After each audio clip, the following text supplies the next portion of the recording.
மிக விரைவில் ஒரு முக்கியமான அறிவிப்பு ஒன்றை வெளியிடப் போவதாக ஈரான் அறிவித்திருக்கிறது. ஈரானும் ஓமானும் சேர்ந்து இந்த அறிவிப்பை வெளியிட இருக்கின்றார்கள். எது சம்பந்தமாக என்று பார்த்தீங்கன்னு சொன்னால் ஹோர்முஸ் நீரிணை சம்பந்தமாக.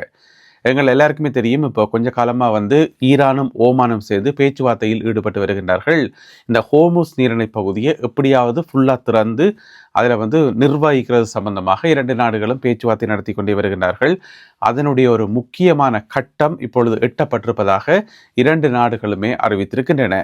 நேற்று பார்த்தீங்கன்னு சொன்னால் ஈரான் நாட்டினுடைய வெளிவிவகார அமைச்சர் அப்பாஸ் அராக்சியும் அதே போல ஓமான் நாட்டினுடைய வெளிவிவகார அமைச்சர் சயீத் பாதர் அல் புசாயிதி ரெண்டு பேரும் சந்தித்து கதைத்திருக்கிறார்கள். முக்கியமான விடயங்களை கலந்துரையாடி இருக்கின்றார்கள்.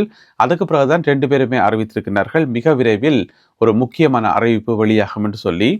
அப்போ இது சம்பந்தமாக ராய்ட்டர்ஸ் உள்ளிட்ட சில முக்கியமான ஊடகங்கள் என்ன போடப்பட்டிருக்கு என்று சொன்னால், மிக விரைவில் இரண்டு நாடுகளும் சேர்ந்து அந்த பகுதியில் இருக்கக்கூடிய கன்னி வெடிகளை அகற்றப் போகிறார்கள் என்று சொல்லியும், அதே போல இரண்டு விதமான ஹொரிடோர்கள், அதாவது கப்பல்கள் பாதுகாப்பாக போயிட்டு வரதுக்கான பயண வழி பாதைகளை உருவாக்கி, ஒன்று ஈரானினுடைய கட்டுப்பாட்டுகளில் இருக்கும், மற்றது ஓமானினுடைய கட்டுப்பாட்டுகளில் இருக்கும். எனவே மிக விரைவில் ஹோர்முஸ் நீரிணையை எப்படியாவது வளமைக்கு கொண்டு வரதுக்கான ஒரு பேச்சுவார்த்தையாக இது இருக்கும் என்று சொல்லப்படுகிறது. இதில் இன்னும் ஒரு மறைமுகமான நோக்கம் இருக்கு என்று சொல்லப்படுகிறது. அதென்று சொன்னால், அந்த பிராந்தியத்திலிருந்து அமெரிக்காவினுடைய முக்கியத்துவத்தை குறைக்கிறது. அதாவது ஹோர்முஸ் பிராந்தியம் முற்றுமுழுதாக எங்களுடைய கட்டுப்பாட்டுகளை தான் இருக்குது, நாங்கள்லாம் பிராந்திய நாடுகள் என்று சொல்லி நிரூபிப்பதற்கு ஈரானும் ஓமானும் இப்பொழுது முயற்சி செய்கின்றன.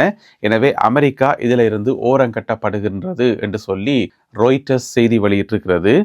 இப்போ கொஞ்ச காலமாக பார்த்தீங்கன்னு சொன்னால் ஈரானுக்கும் அமெரிக்காவுக்கும் இடையிலான மோதல் முற்றுமுழுதாக நின்றுட்டே சொல்லலாம். பெரிய அளவில் தாக்குதல்கள் எதுவுமே நடக்கல.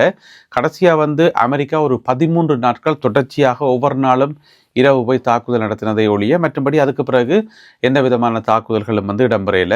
இப்போ பொருளாதார முடக்கம் என்று சொல்லி எக்கனாமிக் டே என்று சொல்லி அறிவிக்கப்பட்டிருக்கு தானே, அது வேறு. ஆனால் தாக்குதல்கள் என்று சொல்லி எந்த விதமான தாக்குதல்களும் இடம்பெறையில. எனவே மிக விரைவில் அமெரிக்காவை அந்த பிராந்தியத்திலிருந்து வெளியேற்றுவதுதான் இப்பொழுது ஈரான் மற்றும் ஓமானினுடைய நோக்கம் என்று சொல்லப்படுகிறது. இந்த இரண்டு நாடுகளுக்கும் இடையிலான அந்த ஒப்பந்தத்தில் மிக விரைவில் ஏனைய கல்ஃப் நாடுகளும் இணைந்து கொள்வதற்கான சாத்தியங்கள் உள்ளன என்று சொல்லியும் சொல்லப்படுகிறது. எனவே மிக விரைவில் நல்ல செய்தி சொல்வோம் என்று சொல்லியிருக்கிறார்கள். பொறுத்திருந்து பார்ப்போம் அந்த நல்ல செய்தி என்ன, ஹோர்முஸ் நீரிணை எப்படி நிர்வகிக்கப்பட உள்ளது என்பது சம்பந்தமாக பொறுத்திருந்து பார்க்கலாம். கனடாவுக்கு எதிராக அமெரிக்கா 50% வரி விதிச்சிருந்தது எங்கள் எல்லாருக்குமே தெரியும். இப்போ பார்த்தீங்கன்னு சொன்னால் கனடா அதற்கு பதிலடியாக கனடாவும் வரி விதிக்க உள்ளது. அமெரிக்க பொருட்களுக்கு கனடா வரி விதிக்க உள்ளது. இது பழிக்கு பழி என்று சொல்லப்படுகிறது. ஏட்டிக்கு போட்டியாக நீங்கள் வரி விதித்தா நாங்களும் வரி விதிப்போம் என்று சொல்லி ஏற்கனவே கனேடிய பிரதமர் சொல்லியிருந்தவர். இப்போ அது நடைமுறைப்படுத்தப்பட்டிருக்கிறது.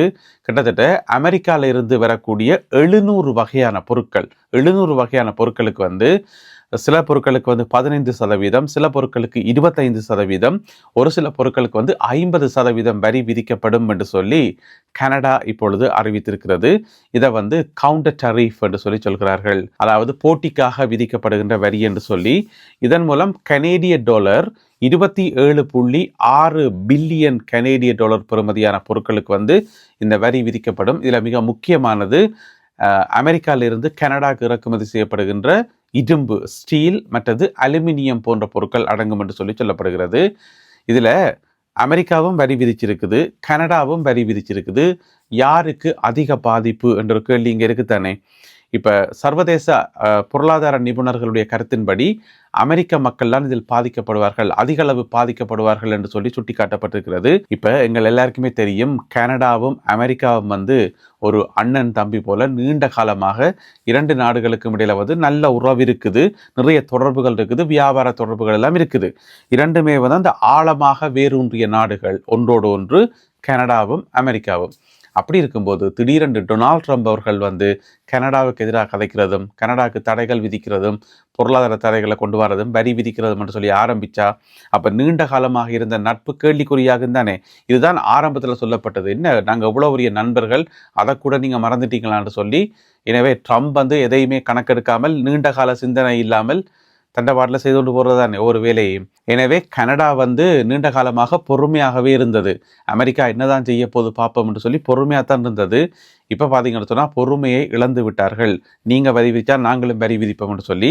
அப்போ ஏன் இதில் அமெரிக்க மக்கள்லாம் அதிகம் பாதிக்கப்படுவார்கள் என்று பார்த்தீங்கன்னு சொன்னால், முதலாவது வந்து நிறைய விஷயங்களில் வந்து கனடாவைத்தான் நம்பி இருக்கின்றார்கள் அமெரிக்க மக்கள் என்று சொல்லப்படுது. அதில் வந்து மிக முக்கியமானவர்கள் விவசாயிகள். அமெரிக்காவினுடைய விவசாயிகள் 80% பொட்டாஷ் என்று சொல்லப்படுகின்ற ஒரு பசலையாம். அதாவது அமெரிக்க விவசாயிகளால் பயன்படுத்தப்படுகின்ற ஒரு வகையான பசலை பொட்டாஷ் என்று சொல்லி அது 80% கனடாவிலிருந்தானாம் வருதாம். எனவே அது வந்து உடனடியாக பாதிக்கப்படும். முதல்ல பாதிக்கப்படுறது விவசாயிகள் தான் என்று சொல்லி இது முதலாவது. ரெண்டாவது வந்து சில அமெரிக்க நகரங்கள் தங்களுடைய மின்சார தேவைக்கு கனடாவையே நம்பி இருக்கிறார்கள். அதாவது நியூயார்க் சிட்டி, அதே போல மிக்சிகன், அதே போல மெயின் என்று சொல்லப்படுகின்ற 3 பிரதானமான நகரங்களும் கனடாவிலிருந்து வரக்கூடிய ஹைட்ரோ எலக்ட்ரிசிட்டி இதைத்தான் நம்பி இருக்கின்றன என்று சொல்லப்படுது. எனவே அமெரிக்காவினுடைய மிக முக்கியமான 3 நகரங்களுக்கு கரண்டை கொடுக்கிறதே, மின்சாரத்தை கொடுக்கிறதே கனடா தான் என்று சொல்லப்படுகிறது. எனவே அவர்கள் பாதிக்கப்படுவார்கள் என்று சொல்லி.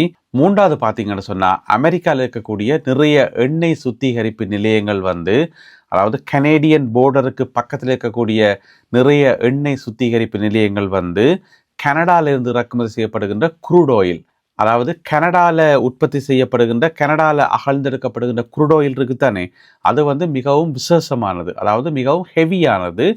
அதுதான் அமெரிக்காவில் இருக்கக்கூடிய ரிஃபைனரிஸ் வந்து அதிகமாக பாவிக்கிறது. எனவே டொனால்ட் ட்ரம்ப் அவர்கள் அதையெல்லாம் யோசித்து பார்த்தாரோ தெரியல, தண்டை பாத்துக்கு வரிகளை விதிச்சு விட்டவர் கனடாக்கு எதிராக. இப்போ பார்த்தீங்கன்னு சொன்னால் கனடாவும் பதிலுக்கு வரி விதிக்கிறதால இந்தந்த நிறுவனங்கள் இந்தந்த இடங்கள் எல்லாம் பாதிக்கப்படும் என்று சொல்லி சுட்டி காட்டப்பட்டிருக்கிறது. எனவே இதற்கு 2 நாடுகளும் என்ன விதமான முடிவை எடுக்கப் போகின்றன என்றதை நாங்கள் பொறுத்திருந்தான் பார்க்க வேண்டியிருக்குது. நீண்ட காலமாக நல்ல நட்பாக இருந்த 2 நாடுகள் இப்போ பார்த்தீங்கன்னு சொன்னால் திடீரென்று இந்த மாதிரியான ஒரு பிரச்சனைகளை சிக்கிறது வந்து யாரும் எதிர்பாராதது. எனவே தீர்வு என்ன என்பதை பொறுத்திருந்து பார்ப்போம். அமெரிக்காவினுடைய மிக முக்கியமான புலனாய்வு அமைப்பு CIA எங்கள் எல்லாருக்குமே தெரியும். அதனுடைய தலைவர் இருக்காரு தானே, ஜோன் ரட்க்ளிஃப். அவர் பார்த்தீங்கன்னு சொன்னால் நேற்று திடீரென்று ரஷ்யாவுக்கு போயிட்டார்.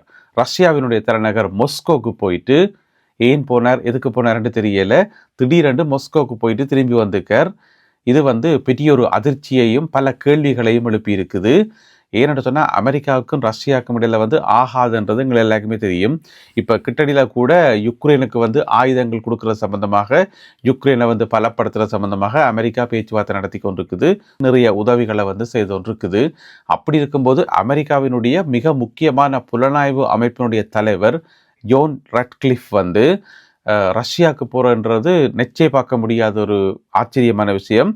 எனவே அவருடைய விமானம், அவர் பயணம் செய்த விமானம் வந்து C-17 குளோப் மாஸ்டர் 3 இதுதான் அந்த விமானம். இந்த விமானம் வந்து முதல்ல லட்வியாவுக்கு போயிட்டு லட்வியாவில் இருந்து பிறகு மொஸ்கோவுக்கு போயிருக்குது. அதுக்கு பிறகு அவர் சிறிது நேரம் அங்கே இருந்துட்டு திரும்பி வந்திருக்கார். யாரை சந்திக்க போனார், என்ன மெசேஜ் கொண்டு போனார், எதுக்காக இந்த சந்திப்பு, அதுவும் பாதுகாப்பு நடைமுறைகள் எல்லாத்தையும் மீறி எப்படி போக முடிஞ்சது என்று சொல்லி பல கேள்விகள் எழுந்திருக்கின்றன. எந்த ஒரு அமெரிக்க ஊடகமும் இதற்கான பதிலை வந்து போடல, யாருக்கும் தெரியாது என்ன நடந்தது என்று சொல்லி. எனவே இது ஒரு மர்ம பயணம் என்று சொல்லப்படுகிறது. என்ன நடந்தது, ஏன் இந்த பயணம் இடம்பெற்றது என்பது சம்பந்தமாக இன்னும் ஒரு சில நாட்களில் வந்து தகவல்கள் ஏதாவது வெளியாகும் என்று சொல்லி எதிர்பார்க்கலாம். அப்படி வருகின்ற போது அவற்றை உங்களுடன் பகிர்ந்து கொள்கின்றேன். சீன சந்தைகளில் இருந்து பெருமளவிலான டெஸ்லா கார்கள் மீளப்பெறப்பட்டுள்ளன. அது வந்து வரலாற்றில் இல்லாத அளவுக்கு பெரும் எண்ணிக்கையிலான டெஸ்லா கார்கள் விற்பனை நிறுத்தப்பட்டுள்ளதாக சொல்லப்படுகிறது.